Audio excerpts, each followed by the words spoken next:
دلوں کو پاک کریں. یہ مرد کے لیے بھی ضروری ہے، عورت کے لیے ضروری ہے کہ اپنے دل کو پاکیزہ بنائیں. جب دل پاک ہوگا اللہ کی محبت آئے گی. جو دل ناپاک ہوتا ہے اللہ کی محبت نہیں آتی. اور جب دل پاک بنانے کی فکر کریں گے، اس کی محنت کریں گے، تو انشاءاللہ وہ دل پاک ہوگا. پھر اس کے اندر اللہ کی محبت، اللہ کی معرفت اور نبی کی محبت دل میں آئے گی. اس لیے سب کے لیے ضروری ہے کہ اپنے دل کو پاک کرے.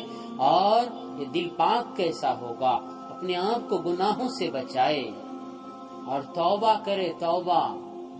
توبہ کریں گے اللہ پاک دلوں کو دھو دیں گے، دل صاف ہو جائے گا. گناہ سے اپنے آپ کو بچانے کی عادت ڈالے. جب دل پاک ہوگا پھر اللہ کا خوف آئے گا. آپ بے حیائی سے بچ